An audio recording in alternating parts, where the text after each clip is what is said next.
What's up, Warp Fiends? This week on WarpHammer Math, we're going to be exploring the brand new blessings of Khorne. How good are they? How scary are they? And how often do each of them come up?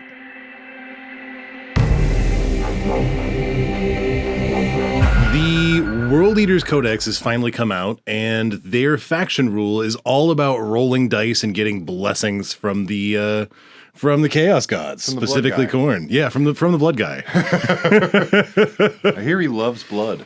Yeah, so the thing with this, though, is that you're rolling a bunch of dice to see what buffs you're going to get for the entire battle round. So this is kind of a high-stakes moment in every battle round because a lot of the outcomes are going to depend on what you get and what you can get and what you can count on.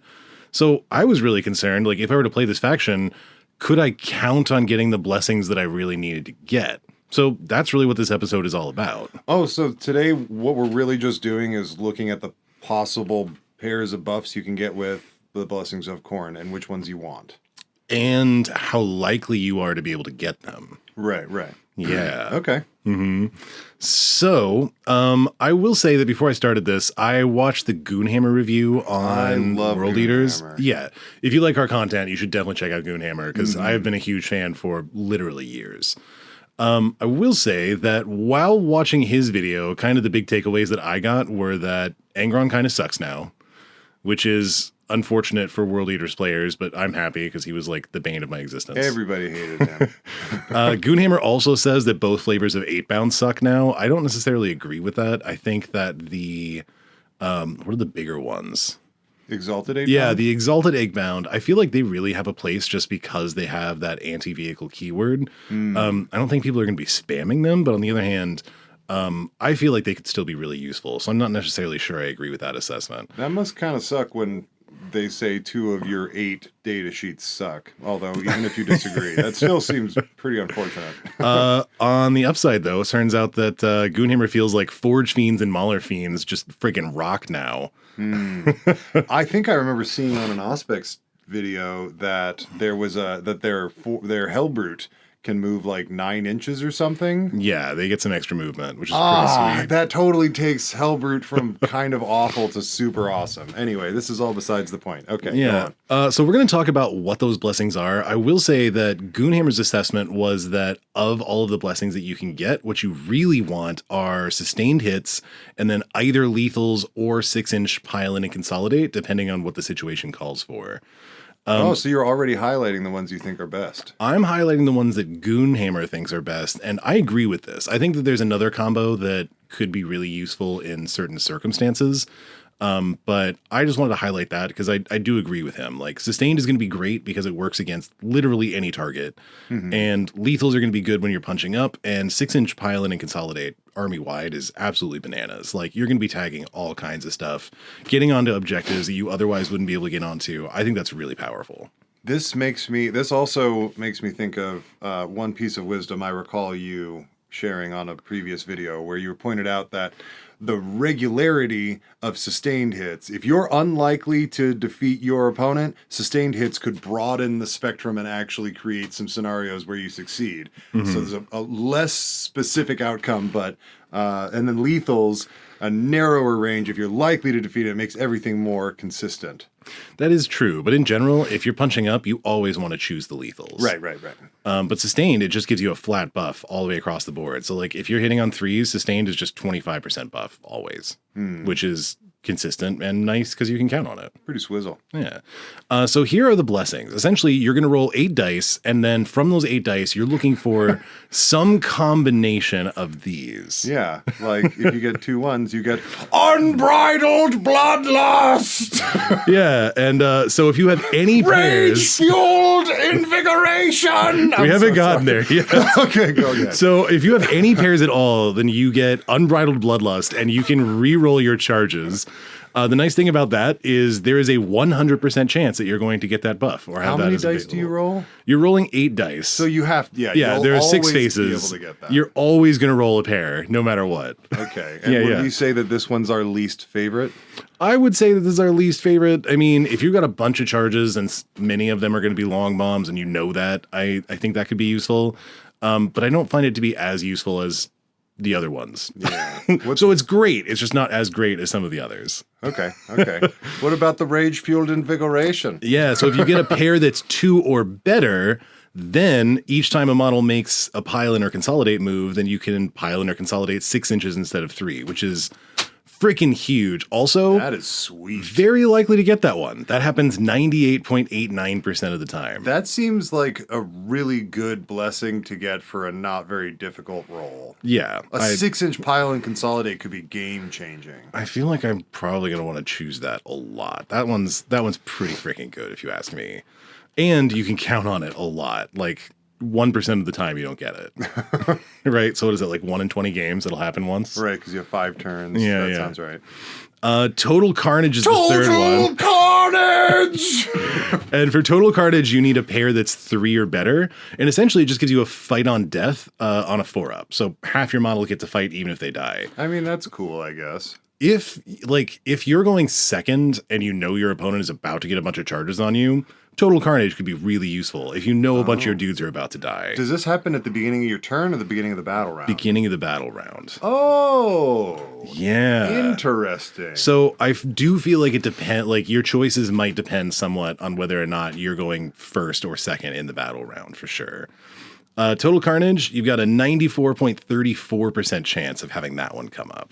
Okay. Yeah. And I'm assuming if I were to roll 3, or as soon as you consume dice in order to attain, say, Unbridled Bloodlust, you cannot use that as a portion of another blessing. Yeah, these are selections without replacement. So really the more difficult math comes later on when we say, what are the chances of getting both this and that? Yeah, I will say that like when I was originally looking at this, I was like, okay, well, I can just, use the binomial distribution to like calculate the odds of any of these happening. But then when I realized I cared about combinations of them, I had to write a separate program for this. You had to write a whole other program for this? Yeah, so I wrote a program that essentially just a million times... This was supposed to be an easy video. It was a really fun program to write, though, and it wasn't super complicated. If you've been enjoying the content that we've been creating, do us a favor and give us a like and subscribe. It super helps out the videos, and we really appreciate it. Next up, we got Martial Excellence, which Goonhammer feels is the most useful one. I'm going to agree because, again, it's just really consistent. If you get double 4s or any triple, then army-wide, you get sustained hits in melee. That's the least fun to say. Martial Excellence. Yeah, Martial Excellence. We are excellent at taking skulls. That's too Slaneshi for me. So I agree that this is the one that you're probably going to want the most, and you can get this 97.28% of the time. Wow. So if you really want any single one so far, it seems like you can get it. Yeah, we're getting there. So Warp Blades, you need double 5s or a triple that's 2 or better, and that one gives you lethal hits in melee army-wide. That one's pretty sweet, but again, it's only more useful and sustained if you're punching up, and it's army-wide, so I feel like your odds of wanting to punch up army-wide are lower, but situationally that's going to be crazy. Like if you're going into a bunch of monsters and vehicles this turn, like you're going to want this thing. And you can get that 87.13% of the time. Okay. Yeah. The last one's a little bit of a conundrum to me. It's decapitating strikes. Perfect. Thank you. You're welcome. You're welcome. I definitely needed that. Here. So each time a model in this unit makes a melee attack against infantry units, then you get devastating wounds. Well, that seems like the time I would least want devastating, unless I were fighting Custodes. Right. I think against elite infantry, decapitating strikes can be really useful. If you're not going to elite infantry, it kind of seems like a waste compared to other things to me. Right. Yeah. Into Imperial Guard, this is the worst thing you could possibly have. And in order to get it, you need double 6s or you need a triple that's 3 or better. Oh, this one's probably 68.47% of the 2 time. and 3. So basically like 2 out of 3 times. So these were not too bad. When I was originally planning on doing the video, I just wanted to calculate these and was like, great, I can just do this by hand, no problem. But I was really interested in combinations. So I wrote a program that rolls 8 dice and then checks for each one of these conditions in sequence. And it's also important to notice that, like, because of the way these conditions work, I both had to figure out, hey, what if I was first checking for condition 1 and then checking for condition 2? And then I ran it again where I checked for condition 2 and then checked for condition 1, just so I could figure out which one was bigger, because figuring out the logic there was a little challenging. Right. Yeah, so if we want to look at all the combinations, we got 6 different blessings, and you can have 2 of them. So that gives us 15 different possibilities. Don't look at me. What are you looking at me for? I'm just getting footage for the Patreon. All the patrons get to see this stuff. We just want to take a moment to express our appreciation for the patrons because y'all are friggin' rock stars. If it weren't for you, we could not keep making videos. We couldn't even keep the lights on. So thank you so much. Your support is super appreciated. So, Yes, that is this desk. So there's 15 different combinations that had to be run. So every time I did this for a set number of dice, that was 15 million. No, because we did it both ways. That was 30 million simulations. Holy good God. Yeah, it was a lot of simulations. And here are essentially the full breakdown of results. So again, kind of to remind you guys, I put this down at the bottom. So the first blessing is reroll charges. Second one is pile and consolidate. Third one is fight on death. 4 is sustained. 5 is lethals, and 6 is devastating wounds. And I organize these as basically all of the 6s on the left. So your chances of getting 6 and 1, so devastating wounds and rerolling charges, 65%. Okay. Your odds of getting devastating wounds and pile and consolidate, 57%, which is weirdly lower. No, that actually makes sense. It should be sending because these are getting harder.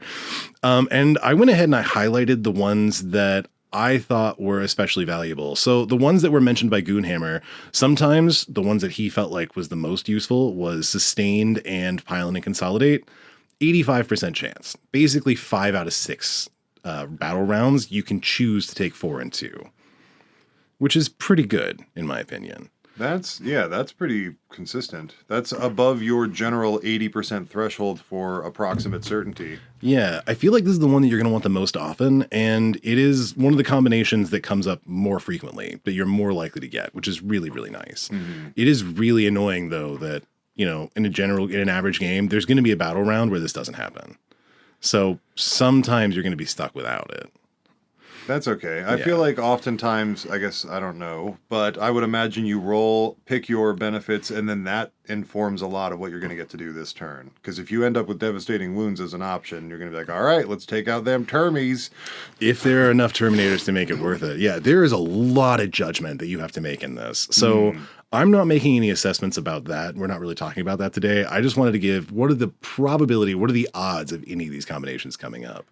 So sustain and lethals is another one that's really good. That one only comes up 58% of the time. That's a little rough. And then if you wanted sustained and devastating, that only comes up 46% of the time. Right. And again, you'd probably never want lethals and devastating. 5 and 6 is probably something that you don't really want very often because the lethals interfere with the devastating. But I can imagine sustained and devastating wounds being the perfect combo you want for some elite, like a first company task force. Yeah.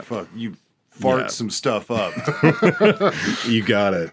But this isn't the end of the story either, because as I was reading through the codex, I was trying to familiarize myself as much as possible. I noticed a couple of things. First of all, Angron is not as good as he used to be. He is every bit as lethal, I think. I'm pretty sure he's every bit as lethal. But the deal before was if on any of your Blessing of Khorne rolls, you roll 3 6s, you just get to bring him back. What are the chances of that? And now when you bring him back, he only comes back with 8 wounds. So he comes back at half health now. That seems so much more reasonable. And the other thing is, if you choose to bring Angron back, you don't get any other blessings. Oh, wow. That changes the landscape a lot. Yeah. So using the binomial distribution, the odds of rolling 0 6s, 23%, odds of rolling 1 6, 37%, odds of rolling 2 6s, 26%. So the odds of not doing that, in other words, the odds of not failing is just 100% minus those. So he only has about a 13.5% chance to come back on any given battle round. Wow. Yeah, that's way less. Well, that's actually the same. It's just that now you've also lost your blessings and he only has half his health and you can't count on it now. Like before it was just, if he comes back, you're like, ha ha ha ha, and now you have to deal with him again. It sounds like you just said that the chances are the same, but also the chances are much lower now. Well, the chances are the same that he'll come back because this was the rule before, but now this also has to happen in a turn in which you're comfortable giving up all of your blessings. Okay. Whereas before it was just in addition. Right. Okay. So you could actually pick 2 blessings and return him? Right. So it didn't even occupy one of your blessings. That's No. crazy. And I know I've mentioned this before, but this is special to my heart because I played a game once where I killed Angron 3 times. Oh my God. And I was so annoyed when he came back. Oh my God. Yeah, I came back the second time. I was like, are you friggin' kidding? What? I quit. Yeah. However, a lot of these things are likely to happen. You can pretty much, other than devastating wounds, kind of pick the blessing you want, but the combinations are a little bit harder. But there are a couple of things you can do. For instance, if you have a Lord of Skulls and it's on the battlefield, you just get to roll an extra blessing dice. That's the big dude that's half tank, the tank centaur guy. I go back and forth between feeling like he looks really silly and really freaking awesome.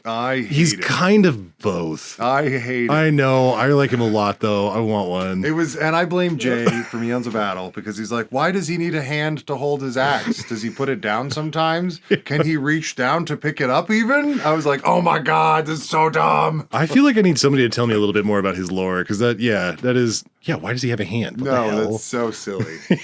But also, he's cool. Also, couldn't they give him a giant bolt pistol? Wouldn't that have been real nice? That would make perfect sense. All right. Additionally, if you have Cahourn, Berserkers or Jackals, both of them have the icon of Cahourn ability. I can't help it. I'm sorry. You're out of control. Which basically says that every time either one of these units kills something, you get a bloodshed token. And when you spend a bloodshed token at the beginning of the battle round, you get to roll an extra dice. Is there a maximum? No. So you can roll, later in the game, if you really need a certain combination, you can just roll a bunch of dice. You've been saving these up, especially if you've got a Lord of Skulls around. Wow. Do you have to decide before you roll any of them? Or can you be like, this isn't what I needed. Let me roll one more. I'm almost positive you have to roll them at the same time, but now that you sense. mention it, I'm not 100%. Somebody in the comments tell us. Yeah, somebody will let us know. But the Jackals have to kill something, which isn't frequent. They're probably sitting in the back of the front. They might kill some skirmisher units. But yeah, if your Berserkers kill something, which is way more likely, you can just pocket that extra dice. It's either one of them. Okay. Yeah, either one of them. So I was wondering if you had some of these bloodshed tokens to spare and you really needed a particular combo, what do these probabilities look like now if you have more dice?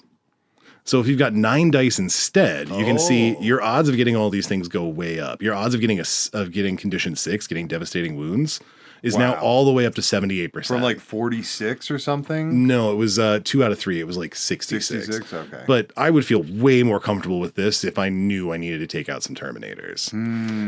So I, again, wanted to focus just on these 3 combinations that I thought were especially useful. So your odds of getting both lethals and sustained now, 77%.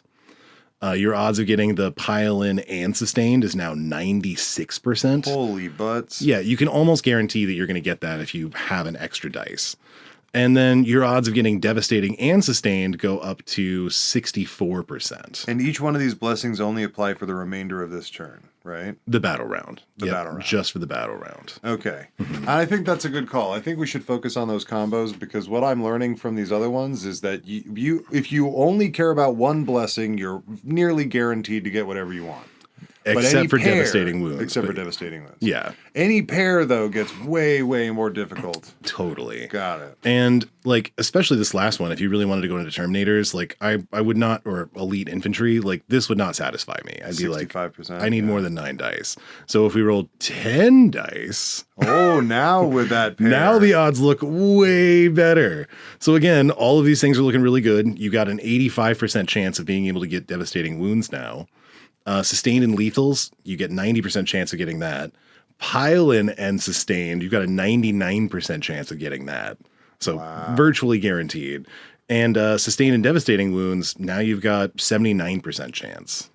Okay. And this is adding 2 dice in. That's adding 2 dice. And it looks like there's a nice little gap over there. Are we going to add in 3 dice? Well, again, I was looking at this. There are some circumstances where you're like, this is the go turn. There's a bunch of elite custodians on the other side of the board. I really need this. Right? Right.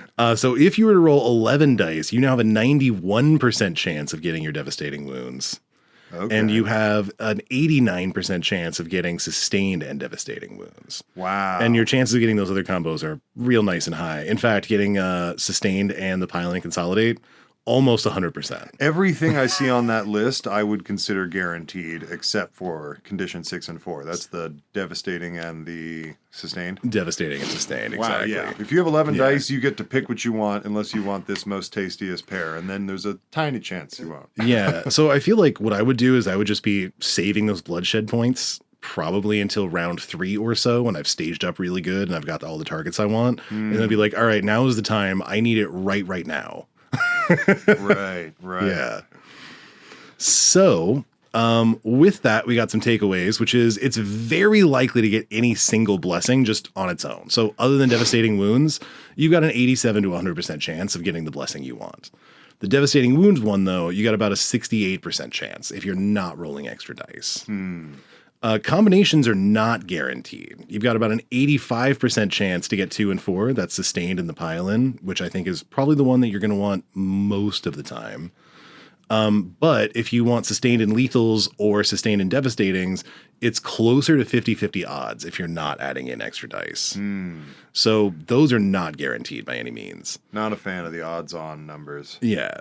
Rolling extra blessing dice increases your odds considerably. By the time you're rolling 10 dice, you're at nearly 80% chance of getting any combination you want. And if you don't care about the devastating wounds, well, then you actually have a 90% chance of getting the combination you want. That's with 10 dice? That's with 10 blood dice. tokens? With 2, yeah. Perfect. Also, I just did a quick calculation. If you lose Angron in the first battle round, you only have about a 44% chance of getting to see him again if you're willing to give away all of your blessings. Assuming that's not going to be a hang-up, you still only end up with a 44% chance? Yeah. Wow. So once Angron dies, he is less than 50-50 odds to come back. Wow. So he's not coming back that often. And that's pretty much my my quick summary of the blessings of Khorne and how likely these various things are to come up. Again, remember, save those bloodshed tokens for when you really, really need it. Don't just start throwing them extra, because earlier on in the game, if there's any particular blessing you want, you can probably get it. Cool. Yeah. Well, I want to go play some World Eaters now. I want to see this play out. Yeah. Blood for the blood throne! Oh, and skulls, too. Yeah. Those also. Bye, Warpines. Okay, bye. Let's go paint Thank you minis. for watching another episode of WarpHammer Math.